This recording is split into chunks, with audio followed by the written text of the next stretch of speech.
Don't be scared, don't be scared. Wait इसका डरो मत, डरो मत। हम कास्ट सेंसस की बात कर रहे हैं, डरो मत। नमस्कार, द वायर में आपका स्वागत है। मैं हूं आरफा खानम शेरवानी। डरो मत, ये बात लगातार राहुल गांधी कहते रहे और अब ये बात अभी तक अपने समर्थकों को कह रहे थे और अब अपने विरोधियों से कह रहे हैं कि डरो मत। लेकिन उन्होंने जो पते की बात कही है उसी पर आके पूरी बहस टिक जाती है, खासकर ओबीसी को शामिल करने के मुद्दे पर कि देश की जो आधी आबादी तकरीबन हो रही है उसको किस तरीके से शामिल ना करके आप कोई प्रगतिशील कानून पास कर लेंगे उस तबके की महिलाओं को। और दूसरी महत्वपूर्ण बात जो योगेंद्र यादव जी ने उठाई है, इस वक्त हमारे साथ वो मौजूद हैं। उनकी ट्वीट के बाद से ऐसा लगता है कि उन्होंने जो कैलकुलेशन की, जो उन्होंने जोड़ घटा गुणा करके बताया कि कैसे 2039 तक, अभी तक 29 की, आपको याद होगा मैंने 2 दिन पहले कार्यक्रम किया था, मैं बता रही थी आपको कि 2029 तक इंप्लीमेंट नहीं हो पाएगा। उन्होंने 10 साल और बढ़ा दिए, यानी 15 साल तक भी गुंजाइश नजर नहीं आ रही है। क्यों कह रहे हैं योगेंद्र यादव ऐसा? उनकी कैलकुलेशन क्या है? और क्या नरेंद्र मोदी सरकार ने न सिर्फ के भारत के जो पिछड़ा तबका है, जो ओबीसी है, अदर बैकवर्ड कास्ट ग्रुप है, बल्कि जो भारत की महिलाएं हैं उनके साथ सबसे बड़ा धोखा किया है? तो योगेंद्र यादव जी से अभी एक लम्हे में ही बातचीत होगी, लेकिन उससे पहले राहुल गांधी ने संसद के पटल पर क्या कहा, आइए सबसे पहले ये सुन लेते हैं। Don't be scared, don't be scared. Wait इसका डरो मत, डरो मत। हम कास्ट सेंसस की बात कर रहे हैं, डरो मत। तो मैंने I check, simple thing I did. I said, look, what is the most important set of people in the government of India? The people who define how this country is governed. Of course, Lok Sabha and Vidhan Sabha, but beyond that, they are the 90 secretaries of the government of India. 90 people, secretaries, are responsible for managing the core of the government of India. And I asked myself the question, how many of the 90 people come from the OBC community? And I was shocked and shattered by the answer. मैंने ये सवाल पूछा कि ये जो 70 secretary हैं, 90 secretary हैं, ये जो हिंदुस्तान की सरकार को चलाते हैं, जो बजट को चलाते हैं, इनमें से ओबीसी कितने हैं? नरेंद्र मोदी जी प्रधानमंत्री हैं, ओबीसी के लिए काम करते हैं। मैंने ये सवाल पूछा। मैं आपको जवाब देना चाहता हूं, हिंदुस्तान के सेक्रेटरीज 90 में से सिर्फ 3 ओबीसी से हैं। और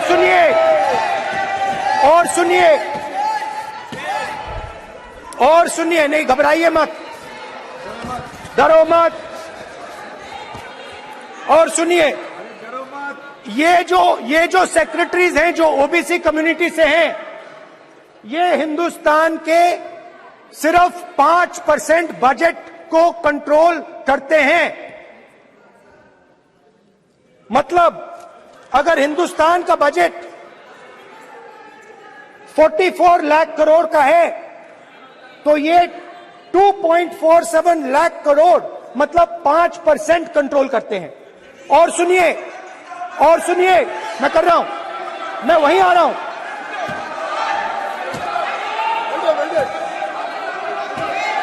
मतलब ये जो है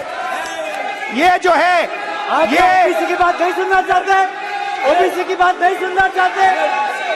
योगी जी, इससे पहले कि मैं ओबीसी मुद्दे पर आऊं, मुझे सबसे पहले तो आप ये बताइए कि जो कैलकुलेशन आप ये कर रहे हैं कि मीडिया रिपोर्ट्स तो 29 तक कह रही हैं, लेकिन आपने 39 तक समझा दिया है, इसमें डिलिमिटेशन की बात आप ले आए हैं, कानूनी प्रक्रियाओं का आप जिक्र करें, इसे जरा समझा दीजिए हिंदी में। ट्वीट आपका अंग्रेजी में है।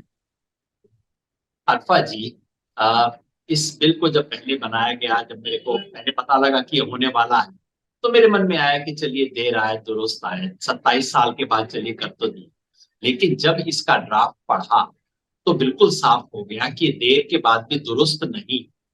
और ये जो इसमें 2 शर्त लगाई गई, एक सेंसस की और दूसरी डिलिमिटेशन, ये शर्त इतनी खतरनाक शर्त है कि आने वाले लंबे समय तक टाल दिया गया है। पहले मुझे लगा कि ये तो बेवजह से गलती हो गई, लेकिन कल संसद की बात सुनने के बाद स्पष्ट हो गया कि ये जानबूझ के किया गया है। मोटे तौर पे मोदी सरकार ये कह रही है अपने लोगों को कि चलो देखिए, महिला आरक्षण के सवाल पे वाहवाही तो लूट लेते हैं, तालियां पिटवा लेते हैं, लेकिन चिंता मत करो, कुछ होगा नहीं, तुम्हारे रहते हुए कुछ नहीं होगा, ना इस चुनाव में होगा, ना अगले चुनाव में होगा, ना उसके बाद जल्दी से कोई होने वाला। ये क्यों? मैंने कहा कि सब लोगों को लगता है कि पहले तो गलतफहमी हो गई थी कि ऐसा कुछ आ रहा है जो कि 24 चुनाव में लागू होने वाला है। खैर, वो सरकार ने कह दिया कि 24 में तो नहीं होगा। कल जो होम मिनिस्टर संसद में कह रहे थे, उससे कुछ इशारा मिल रहा था कि 29 तक हम करवा दें। ये बात सरासर झूठ। क्यों है? क्योंकि इसमें दो शर्तें लगा।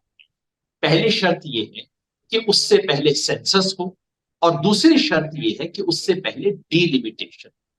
सेंसस फिर भी छोटी शर्त, डिलिमिटेशन सबसे खतरनाक शर्त। सेंसस देश का 2021 में होना था, नहीं हुआ। उन्होंने कहा कि हम 25 में करवा दें। हो सकता है 25 में करवा दें, और 25 में करवाएंगे तो ऐसा नहीं होता कि सेंसस आज करवाया और कल रिजल्ट आ गया। उसमें कम से कम पहले अमूमन सेंसस का प्रोविजनल रिजल्ट 1 साल बाद आता है, और फाइनल फिगर्स 2 साल बाद आते हैं, तो 2 साल लग जाएंगे। चलिए, वो भी 27 ही हुआ, और लोगों को लगता है कि उसके बाद डिलिमिटेशन हो जाएगा। आमतौर पर ये लोग नहीं जानते कि डिलिमिटेशन होती क्या चीज है। डिलिमिटेशन लगभग सुप्रीम कोर्ट का एक लंबा सा मुकदमा, उसमें सबसे पहले एक न्यायिक रूप से कमेटियां बनाई जाती, फिर उसके बाद स्थानीय स्तर से प्रस्ताव मांगे जाते हैं कि आप बताइए परिसीमन कैसा होना चाहिए, नई बाउंड्रीज कैसी बननी चाहिए। उसके बाद उसको अलग अलग कमेटियों में चर्चा होती है, उसके ऊपर एक जुडिशियल हियरिंग होती है, जैसे कोर्ट में कचहरी मुकदमे की सुनवाई।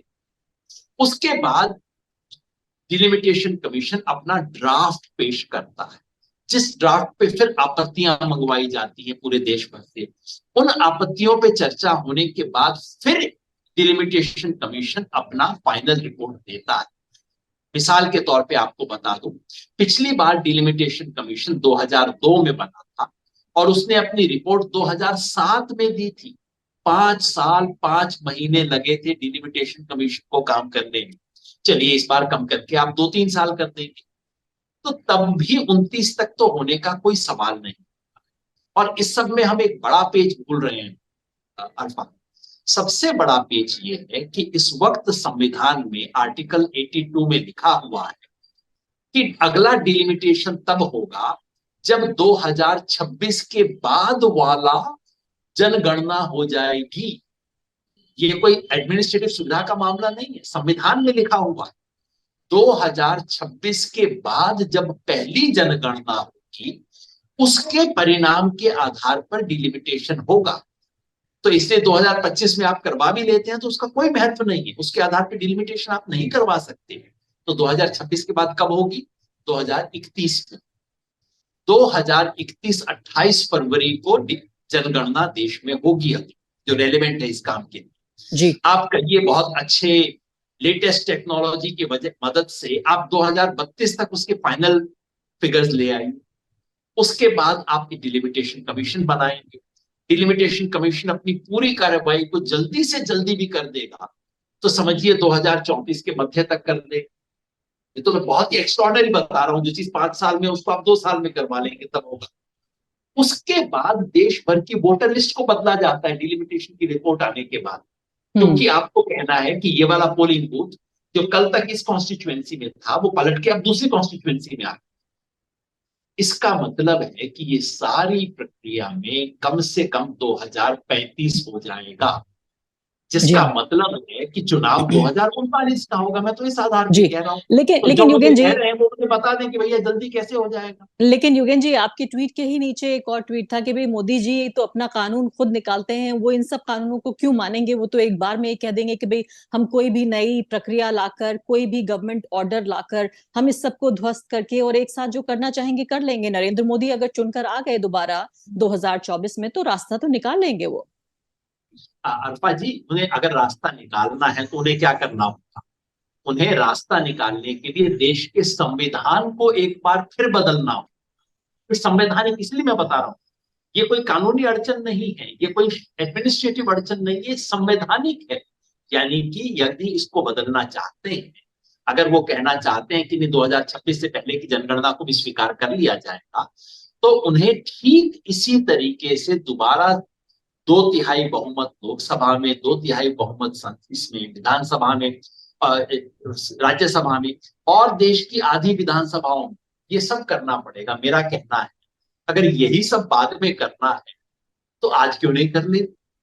और लेकिन आज अब तो मुझे कुछ भी नहीं अगला करना, सवाल, केवल जी इन्हें हाँ, इतना कहना था कि भाई सेंसस और डिलिमिटेशन ये दो शब्द निकाल दीजिए, इनका कोई जी तुक नहीं है, इनका कोई मतलब नहीं है विमेंस नहीं, रिजर्वेशन। लेकिन उसके बिना योगेंद्र जी ये भी तो मुश्किल हो जाएगा कि जिन सीटों के बढ़ाने का जिक्र हो रहा है, इतनी सीटें अगर एक 1/3 पूरे देश की जो पॉलिटिकल इलेक्टोरल जो कैलकुलेशंस हैं, जो इक्वेशंस हैं, सारे समीकरण इस तरह से बिखर जाएंगे कि उसको ना तो बीजेपी संभाल पाएगी ना कांग्रेस पार्टी संभाल पाएगी। तो मुझे लगता है ये काम तो एक तरह से अक्लमंदी का है कि इतनी बड़ी कार्रवाई करने से पहले, इतना बड़ा कदम उठाने से पहले उसके लिए जगह बनाई जाए। मेरी परेशानी सिर्फ ये है कि इसका अनाउंसमेंट करके, इसका पॉलिटिकल फायदा उठा के, इसका चुनावी फायदा उठाना चाहते हैं 24 में और करेंगे उसको 39 में, 15 साल बाद। न जाने किसकी जिंदगी रही, हम में से कितने लोग तब तक जिंदा भी रहेंगे या नहीं, ये भी नहीं मालूम है 15 साल में। तो आपको लगता है कि एक अलग तरह की जो कंस्टिट्यूएंसी है महिलाओं की, उसको एड्रेस करने की एक कोशिश है? क्योंकि नरेंद्र मोदी को ये लग रहा है कि जो उनका अपना सॉलिड जो वोट बेस हुआ करता था, जो 35-40% का, उनमें से ये लग रहा है कि खिसक रहा है, तो नए लोगों को शामिल किया जाए। लेकिन इसके साथ साथ जो ओबीसी सवाल है वो तो पूछूंगी, लेकिन सबसे पहले ये बताइए कि क्या भारत में महिला वोट बैंक जैसी कोई चीज है? अल्पा, वोट बैंक महिला का है। पिछले कुछ वर्षों में महिलाओं का वोट पहले से ज्यादा बढ़ा है। अब तो पुरुषों से ज्यादा वोट महिला दे रही है और महिलाएं अपना मन अब ज्यादा खुद सोच के भी दे रही है। तो जाहिर है पॉलिटिकल पार्टियों में इसकी रेस होती है कि हम महिलाओं के प्रति ज्यादा प्रो विमेन हम कैसे दिखाई दें। और बहुत अच्छी बात है, देश में इस चीज पे होना चाहिए। अगर पार्टियां महिलाओं को वोट करने की कोशिश कर रही है, बहुत ही अच्छी चीज है, ऐसा होना चाहिए। मुझे नहीं लगता कि विमेन्स रिजर्वेशन कोई ऐसी चीज है जिसके आधार पे देश की महिलाओं के वोट बटोरे जा सकते हैं, खास तौर पे तब जबकि 2024 में कुछ मिलने वाला है। 2024 में तो कोई बदलाव होगा नहीं। तो बीजेपी कहेगी हमने दे दिया, कांग्रेस कहेगी लेकिन कुछ हाथ में तो दिया नहीं, तो वो तो मामला वहीं पे रह जाएगा। जो आप कह रही थी कि किसी ना किसी प्रोसीजर की जरूरत है, वो बात बिल्कुल सही है। लेकिन याद रखिए 2008 को जब आया था, जो बिल आया था 2008 में, जो 2010 में पास हुआ था, उसमें भी एक न्याय संगत व्यवस्था थी। उसमें कहा गया था कि संसद इसके बारे में कानून बनाएगी। और अल्फा, ये रिजर्वेशन देखिए, SC ST रिजर्वेशन करने के लिए आपको बहुत पेच करने पड़ते हैं, बहुत खोजबीन करनी पड़ती है, कहाँ उनकी पॉपुलेशन है, कहाँ दिया जाए, कहाँ नहीं दिया जाए। विमेन्स रिजर्वेशन करने में चूंकि 1/3 सीट हो रही है, दरअसल आपको कुछ नहीं करना, सिंपल लॉटरी का इस्तेमाल करना। राजस्थान में 25 सीट है, तो सीट संख्या 1, 4, 7, 10, 13 को रिजर्व कर दीजिए। अगले चुनाव में सीट संख्या 2, 5, 8 और 11 जो हो जाएगी।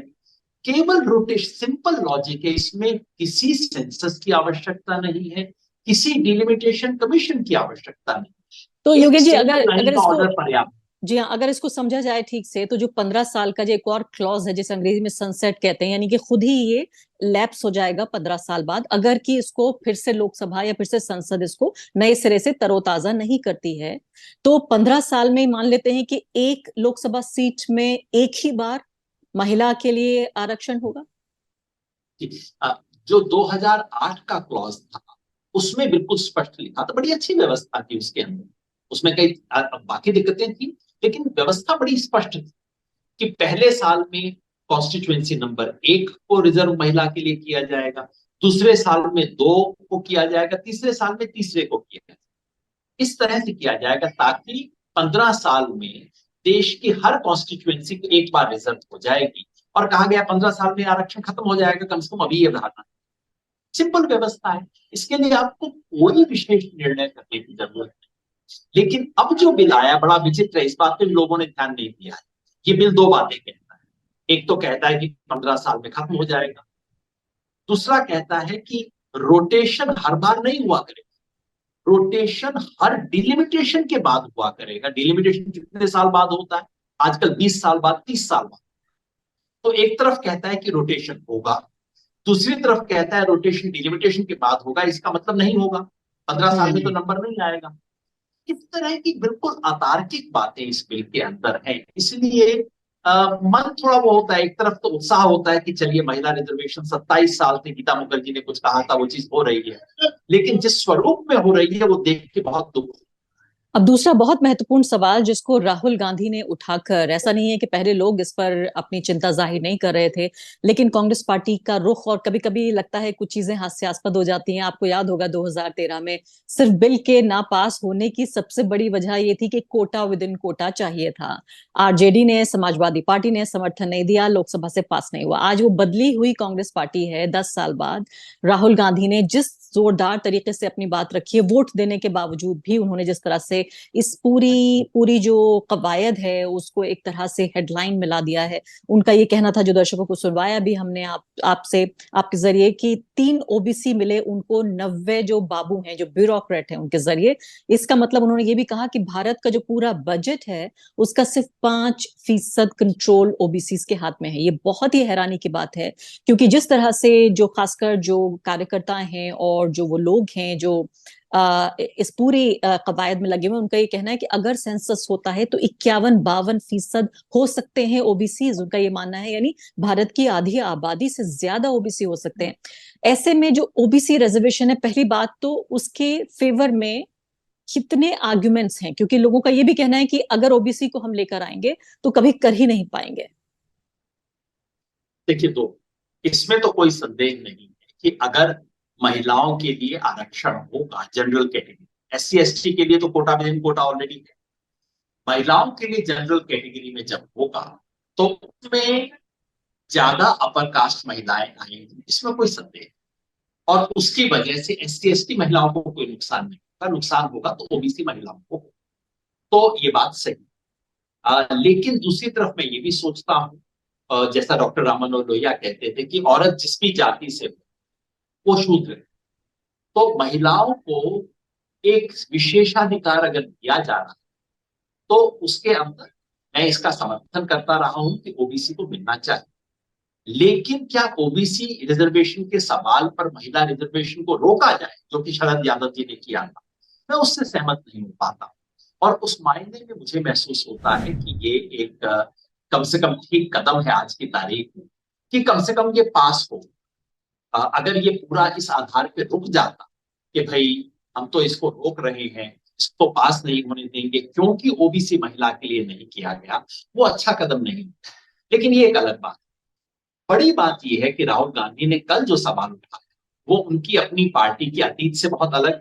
उनकी पार्टी ने पहले कभी ओबीसी के सवालों को इस तरह से नहीं उठाया, और जो कास्ट सेंसस के सवाल से जोड़ा, और खासतौर पे जो देश के सेक्रेटरीज में ओबीसी की स्थिति बताई, वो एक बड़ी और नई राजनीति की तरफ इशारा करता है। मुझे खुद महसूस होता है कि आने वाले चुनाव में, 2024 के चुनाव में, जाति आरक्षण का सवाल, ओबीसी का सवाल और ओबीसी प्रतिनिधित्व का सवाल एक बड़े सवाल के रूप में उभरेगा, चाहे विमेन्स रिजर्वेशन वाले सवाल पे उसको निर्णायक सवाल नहीं बनाया।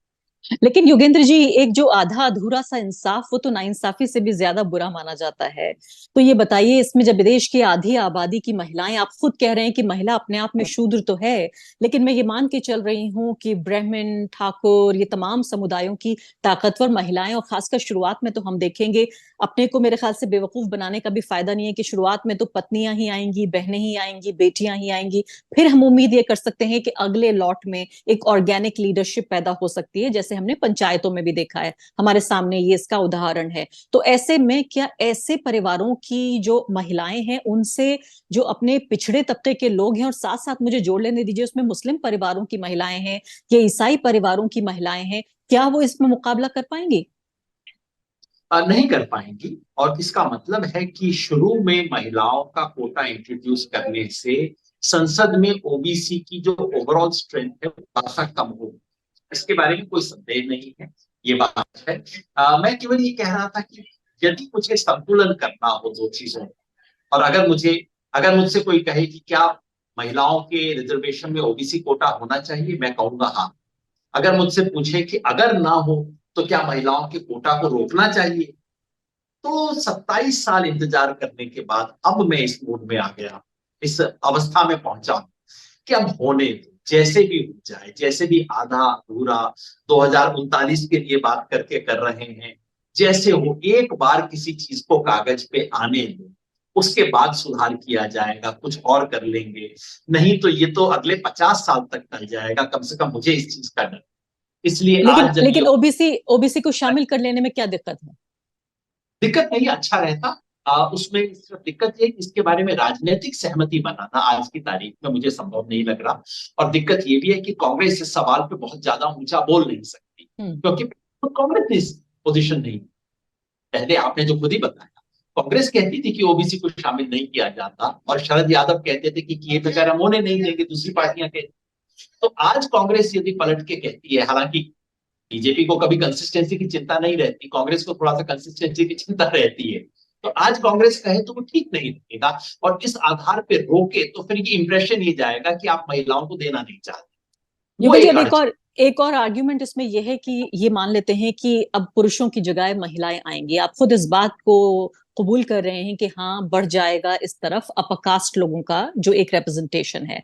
ऐसे में ये भी दलील दी जा सकती है कि क्या महिलाएं अपनी जाति और धर्म की जो जो उनकी पहचान है क्या उससे अलग है, क्या वो पार्टी पॉलिटिक्स से अलग है? तो जब अपर कास्ट का रिप्रेजेंटेशन बनेगा तो एक खास पॉलिटिकल पार्टी, एक खास पॉलिटिकल जो विचारधारा है वो संविधान हमारे संसद पर एक तरह से हावी हो जाएगी। क्या हम ये अगर बैलेंस करने की कोशिश करें कि चलिए महिलाओं को हम ऊपर ले आए, लेकिन साथ साथ दूसरी तरफ जो ये एक बड़ी चिंता है कि क्या भगवाकरण ज्यादा हो जाएगा हमारी संसद का, क्या जो उच्च जातिकरण ज्यादा हो जाएगा हमारी संसद का? ऐसे में जो खासकर एक पॉलिटिकल पार्टी को भी सीधे फायदा होता हुआ नजर आता है, क्योंकि बीजेपी को मैं खासकर कहना चाहती हूँ कि वो इस वक्त कब्जा उनका ज्यादा है अपर कास्ट जो पूरा नैरेटिव या अपर कास्ट राजनीति है। तो आपको नहीं लगता कि इन दोनों तराजू में अगर दोनों को आप रखें तो कैसे देखते हैं? मैं आपकी बात से मोटे तौर पे सहमत हूं। दो छोटी असहमति मेरी है। एक तो ये कि इससे जो फर्क पड़ेगा, मेरे ख्याल से 10-12 सीट का फर्क पड़ेगा, 10 सीट का फर्क पड़ सकता है, क्योंकि 100 एडिशनल महिलाएं आएंगी, जिनमें अगर आज की स्थिति रहती तो उसमें 27-28 ओबीसी आ जाते। लेकिन अगर महिलाओं के लिए आएंगी तो उसमें मुझे लगता है 15-20 से फालतू ओबीसी, 15 से फालतू ओबीसी नहीं आ पाएंगे। तो समझिए 10 सीटें कम हो जाएंगी। एक तो ये है कि फर्क पड़ेगा, लेकिन इतना ज्यादा। और दूसरा जो आपने खुद कहा, मेरे को लगता है कि महिलाएं ना तो अपनी जाति की वजह से आएंगी, ना अपनी महिला होने की वजह से आएंगी, वो पार्टी के कैंडिडेट होने की वजह से आएंगी। मोटे तौर पे इलेक्शन पार्टी के आधार पे होगा।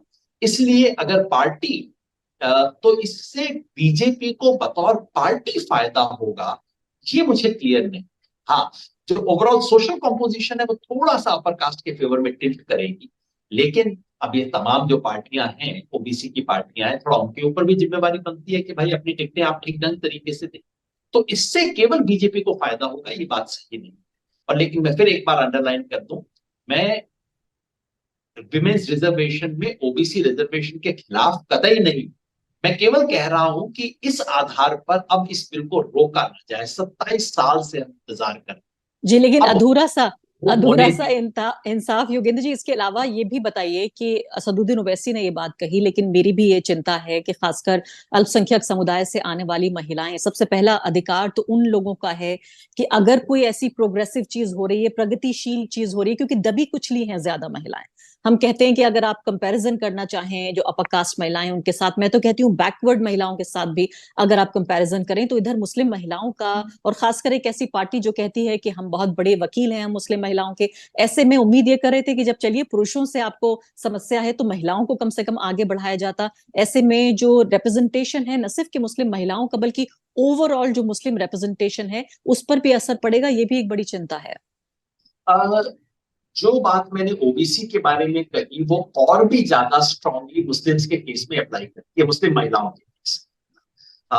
और वो बात तो मेरा तर्क लगभग वही का वही रहेगा जो मैंने कहा। एक फर्क सिर्फ ये है, वो ये है कि ओवैसी साहब को मुस्लिम महिलाओं की चिंता केवल तभी होती है जब ये मुस्लिम आरक्षण की, जब ये विमेंस आरक्षण की बात आती है। कौन रोकता है आपकी पार्टी को? 7 सीटें हैदराबाद में आपकी जेब में पड़ी, कौन रोकता है आपको महिलाओं को देने से? तो ये मुझे थोड़ा सा वो लगता है कि सारा ओबीसी का सवाल तभी उठता है जब महिलाओं को रिजर्वेशन मिल रहा है। तो सारी जिम्मेवारी, हर अच्छाई की जिम्मेवारी महिला वाले कॉज के ऊपर क्यों डाली जा रही है? बाकी भी तो अच्छाई कीजिए ना। समाजवादी पार्टी को कौन रोकता है उत्तर प्रदेश में महिलाओं को टिकट देने से? आरजेडी को कौन रोकता है टिकट देने से? कांग्रेस को कौन रोकता है? तो बाकी जगह भी अच्छाई कीजिए। केवल और केवल महिला के कोटे से ही दुनिया की सारी अच्छाइयां आप करवाएंगे, ये मुझे ठीक नहीं लगती बात। बाकी मैं आपकी बात मोटे तौर पे बहुत वैलिड आर्ग्यूमेंट है आपका। और इसके अलावा एक और जो जिरह की जा रही है वो ये भी कि क्या ओबीसी के नाम पर भी जिस तरह का परिवारवाद हमने देखा है, तो क्या अगर ओबीसी रिजर्वेशन होता है तो फिर वही परिवारों से समाजवादी पार्टी हो या आरजेडी हो, आपने ओवैसी साहब का भी जिक्र कर दिया, उनके परिवार से तो महिलाओं को भी देखा नहीं गया है, लेकिन आपकी बात में जरूर दम है कि क्या इन्हीं परिवारों के लोग आकर, इन्हीं परिवारों की महिलाएं आगे आ जाएंगी? कोई ऐसा क्लॉज भी तो होना चाहिए था जिसमें सिर्फ पत्नियां, बहनें और बेटियां ही सिर्फ जाके ना बन जाए एक प्रॉक्सी संसद, एक परोक्ष संसद के तौर पे हम देखें फिर। देखिए, ये बात केवल ओबीसी पे लागू नहीं होती, ये बात 100% अपर कास्ट पर भी लागू होगी। आप देखिए जो महिलाएं आएंगी, मोटे तौर पे परिवार की शुरुआत में यही होगा। देखिए, पहले 5-10 साल हमें धीरज रखना होगा। शुरुआत में ये होगा कि महिलाएं आएंगी तो किसी की पुत्रवधू आएगी, किसी की पत्नी आएगी, ये सब चीजें होंगी। लेकिन जब एक समाज में बड़ा बदलाव चाहते हैं तो शुरुआत के पहले 1-2 कदम ये होंगे ही होंगे। मैं समझता हूं ये सब होने के बावजूद, कटाफटा होने के बावजूद, इसको भविष्य में टाल दिया है, उस सब के बावजूद एक बड़ा और सही दिशा में कदम उठाया है इस देश ने। 27 साल से, मैं तो गीता मुखर्जी को फिर सलाम करता हूं, 27 साल पहले जो सपना लिया गया था, कभी भी सपने पूरी तरह से रियलाइज नहीं होते, कट छट के अजीब सी शेप में रियलाइज होते हैं, लेकिन एक हुआ है, आधी दुनिया की आवाज इस देश की संसद में कुछ बेहतर तरीके से आएगी, बस इतना मानिए। और बाद में जब आ जाएंगी तो थोड़ा खुद अपनी कोहनी वोनी मार के थोड़ा और भी जगह बना लेंगी, थोड़ा और प्रोविजंस को भी ठीक करवा लेंगी, ऐसी उम्मीद करनी चाहिए। बस अभी तो मैं यही कहना चाहता हूँ। बहुत बहुत शुक्रिया योगेंद्र जी आपका। और उम्मीद हम यही कर रहे हैं, लेकिन ये उम्मीद तो बड़ी 15 साल आगे की उम्मीद है, दूर की कौड़ी है ये। तब जाके बात होगी, तब दोबारा इस बात पे बात करेंगे। लेकिन अभी नरेंद्र मोदी जी समझ रहे हैं कि अभी कुछ भी काम नहीं कर रहा है, तो चलिए ये काम आ जाएगा। बहुत बहुत शुक्रिया आपका चर्चा में भाग लेने के लिए। द वायर के और वीडियोस देखने के लिए सब्सक्राइब करें और बेल आइकन पर क्लिक करें। स्वतंत्र पत्रकारिता की आर्थिक मदद करने के लिए डिस्क्रिप्शन में दिए गए लिंक पर जाएं और अपनी राशि चुनें।